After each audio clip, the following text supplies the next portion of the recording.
I find myself downtown Grand Rapids at the corner of Cass Avenue and Delaware looking at a 4-unit complex. I'm upstairs. I've gone through 3 of the units. 2 tenants have been there. And we're in the vacant unit upstairs that's in the process of being remodeled. There's drywall spots. There's circles on the walls for them to come in and finish the drywall. And I tell the seller, I tell him, I said, hey, man, I would love to be able to buy this property for $140,000, but I know there's no way you're going to do that. Do you where would you guys need to be? And the seller at this point, let's just call him John. That's not his name, but let's just call him John.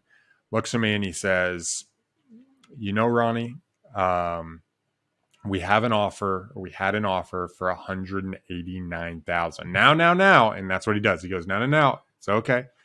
And then he goes to explain about the other person and how he walks through, and I listen, and I just let him talk for about 10 minutes.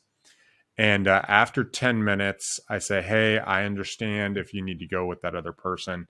And I explain a little bit about my differences. And he says, Ronnie, I really, really like you. I do have to connect with another member. It was a church that was selling the property. And he says, I do need to connect with another board member and make sure. But I really like that you're community minded. And I really like how you've been completely transparent with what you're looking to do. And we'll see if we can sell to you. Fast forward 2 hours later, I get on the phone call and he says, hey, Ronnie, we can't take any less, but we'll sell the property to you for $140,000. We would like you to have it. Guys, this is an example. And the reason why this happened is because of building rapport.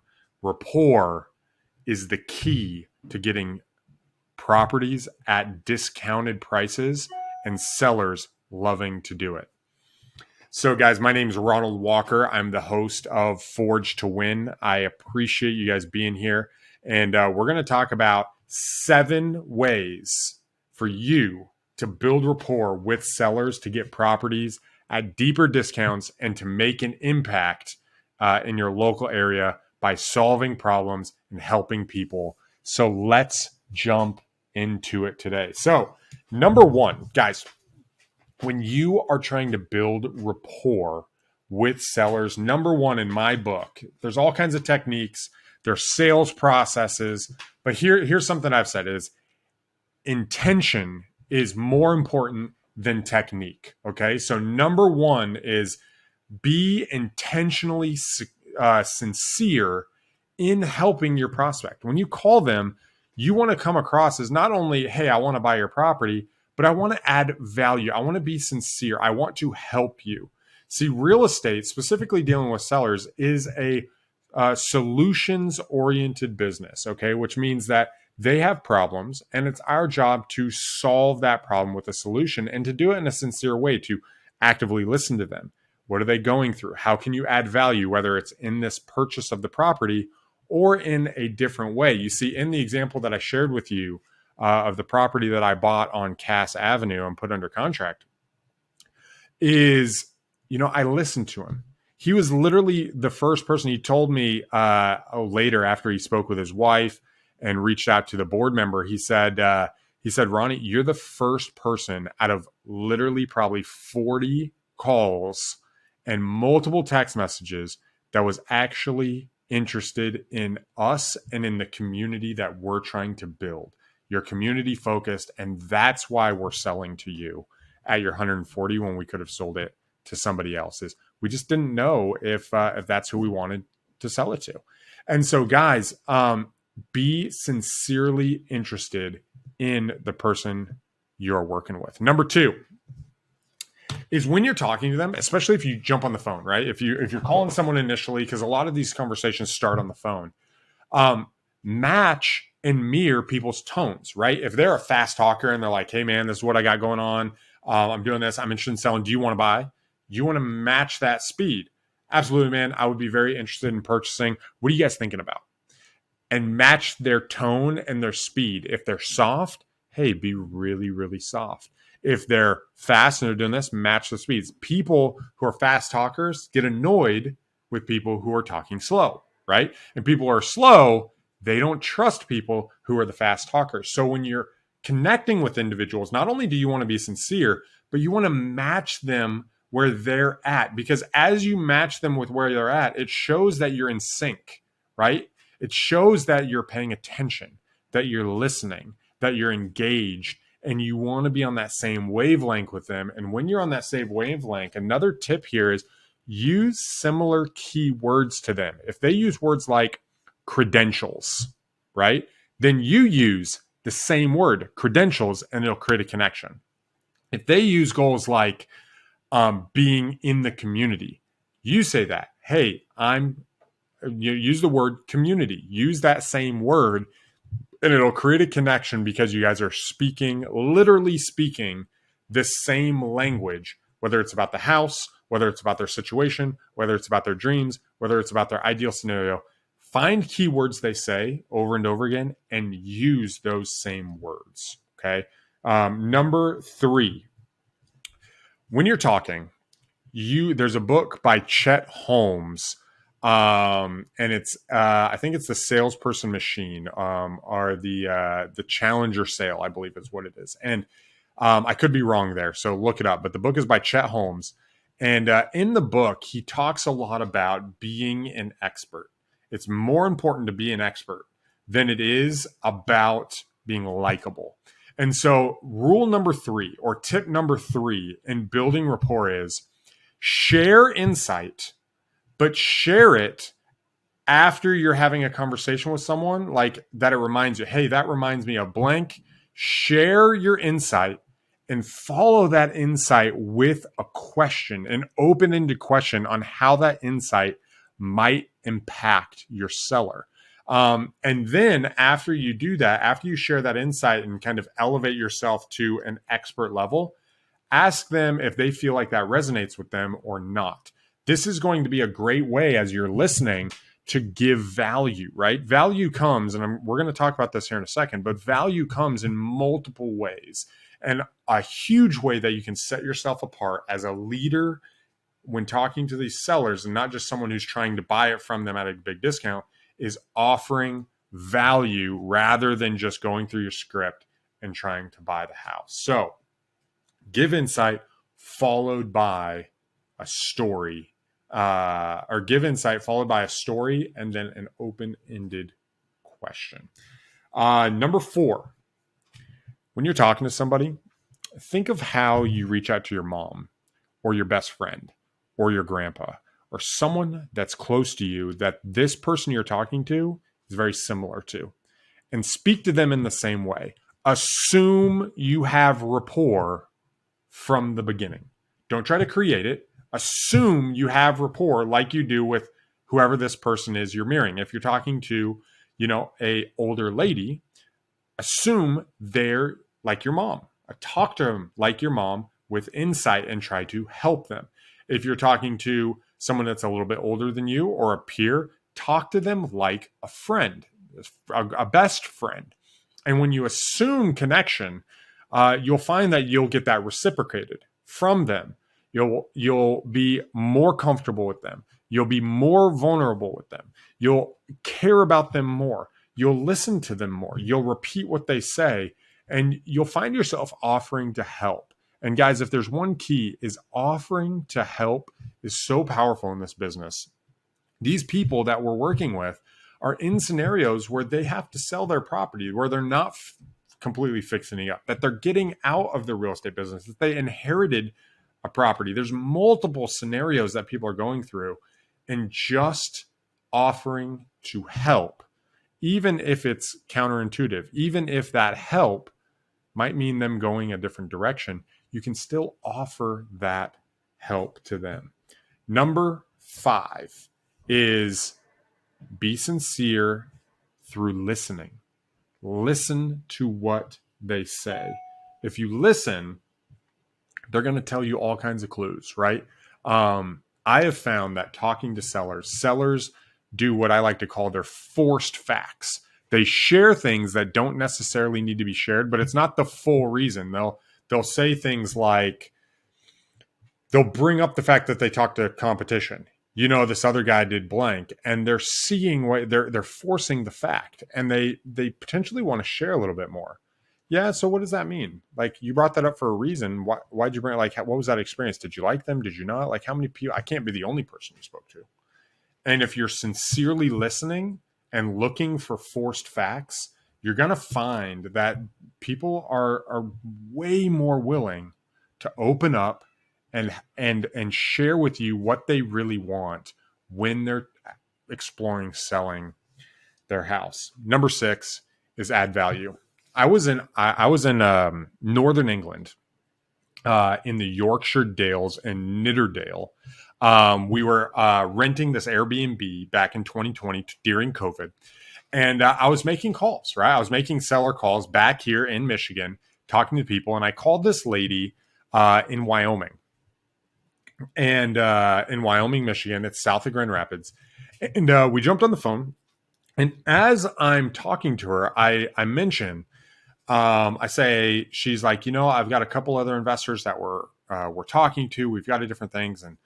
And I mentioned to her, I said, hey, I don't remember her name off the top of my head, but I said, hey, Mrs. Seller, there's a lot of, there's actually 2,700 investors actively buying in Grand Rapids right now. And they are all, I'm sure they're all great people. I know a lot of them, right? They're great dads. They're great moms. They have a lot going on, and they do a lot of different things. The difference between me and them is, I'm focused really on 3 things. I take every one of these transactions extremely personally, and I invest not only my time and being able to talk to you and walk this through, but I'm focused on delivering an elite experience. And what that means to me is that when I say I'm going to call you, I'm going to call you. When I say I'm going to send this to the title company, I'm going to send it to the title company. If you need help, I'm going to provide that.